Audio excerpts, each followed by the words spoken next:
یہ وہ عظیم الشان مارکیٹ ہے جہاں نگاہ کسی خاتون پر نہیں پڑتی، بلکہ ہر طرف اسلامی بھائیوں کی مدنی شان نظر آتی ہے۔ اگر کسی سے راہ چلتے ہوئے ٹکرا بھی جائیں تو وہ نہ صرف مسکرا کر معاف کر دیتا ہے بلکہ آپ سے پہلے معذرت کرتا ہے۔ یہاں وضو خانے بے شمار ہیں، جہاں میں نے وضو کیا۔ یہ وہ مبارک سیڑھیاں ہیں جن پر قدم رکھتے ہی مدینہ کی یاد تازہ ہو جاتی ہے۔ سیڑھیاں کیا ہیں؟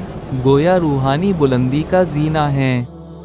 پھر مسجد کی طرف بڑھا، باجماعت نماز ادا کی، اور اس کے فوراً بعد نگران شورا نے ایمان افروز بیان فرمایا۔ مولانا عبدالحبیب اتاری نے علم و محبت سے بھرپور گفتگو فرمائی، اور پھر دل کی دنیا بدل دینے والا لمحہ آیا۔ امیر اہل سنت حضرت علامہ مولانا محمد الیاس اتار قادری دامت برکاتہم العالیہ کا مدنی مذاکرہ شروع ہوا۔ علم و حکمت کے موتی لٹائے گئے، سوالات کے جوابات دیے گئے، اور دلوں کو سکون ملا۔ پھر کھانے کا وقت آیا۔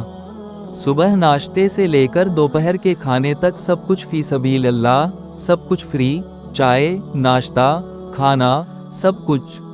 یہ جگہ صرف ایک مرکز نہیں، بلکہ مدینہ کی خوشبو لیے ایک ایسی روحانی پناہ گاہ ہے، جہاں دین، ادب، محبت اور علم ایک ساتھ سانس لیتے ہیں۔